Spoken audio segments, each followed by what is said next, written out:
আসন বিক্রি করে। আমি কোনো অসুস্থ ব্যক্তি না, আমার আসন আরেকজনের নাম ঘোষণা করছেন কেন? নো, আমি একজন স্থায়ী কমিটির মেম্বার। আমি 18 সালে গ্রেফতার হয়েছি। আমি যাবো, আমি ভিতরে যাবো কেন? আপনারা আমার আসন একজন দিয়েছেন নেপালিবার, আমার লোকাল তারপর আমি সরব না।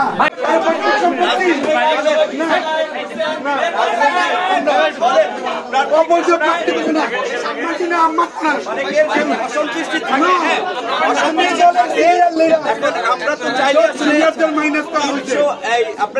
বৈষম্য করা হয়েছে, আমরা তো একজনকে দিতে হবে।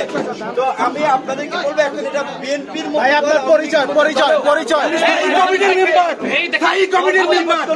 সর্বপ্রথমে বানাইছি আমি, আমাকে এখানে বঞ্চিত করা হচ্ছে। আমি রক্ত দিছি, আমি একজন স্থায়ী কমিটির মেম্বার। আমি 18 সালে গ্রেফতার হয়েছি। এই যে রাশেদ খানের দুজন প্রার্থী ছিল, তো দুজনের মধ্যে আমরা একজনকে ওই আসনে ঘোষণা করেছি আর তাকে আমরা অন্য আসনে ঘোষণা করব। এইটাই আসলে সে তেগিয়ে আমরা এটা স্বীকার করি, কিন্তু সে এখন একটু অসুস্থ আছে। অসুস্থ থাকার কারণে সে আজকে এই অনাকাঙ্ক্ষিত আচরণ করেছে। সে চেয়ার বিক্রি করার কথা বলছে, আপনারা চেয়ার বিক্রি করছেন, আসন বিক্রি করে। আমি কোন অসুস্থ ব্যক্তি না, আমি ফিল করতেছি। I am postgraduate already completed. I am a genius and meritorious student from Dhaka University. আমার আসন আরেকজনের নাম ঘোষণা করছেন কেন? নো, আপনারা এই কেন আসেন? আপনাদের জন্য আরে বাইরে জীবন যেমন দেখি ঢাকা বিশ্ববিদ্যালয় ক্যারিয়ার শেষ করছি।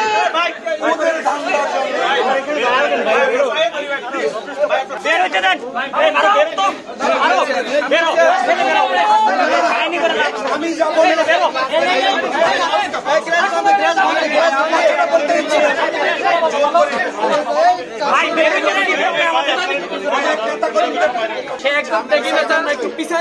সে একটু অসুস্থ, বুঝছেন, একটু অসুস্থ আছে, যে কারণে একটু যে আচরণ করেছে আমরা এর জন্য দুঃখিত। আমরা প্রাথমিক ধাপে এই আসন আমরা ঘোষণা করেছি, আমরা এরপরে দ্বিতীয় ধাপে আসন ঘোষণা করব। আমরা আসলে এই ঘটনার জন্য অত্যন্ত অনাকাঙ্ক্ষিত, আপনারা মিডিয়ার বাইরে এখানে ছিলেন। আমরা দ্বিতীয় ধাপে সে সহ অন্যদের আসন আমরা ঘোষণা করব। আজকে যে অনাকাঙ্ক্ষিত আচরণ হয়েছে এটা অপ্রত্যাশিত, এই ধরনের বিশৃঙ্খলার জন্য আমরা দুঃখ প্রকাশ করছি।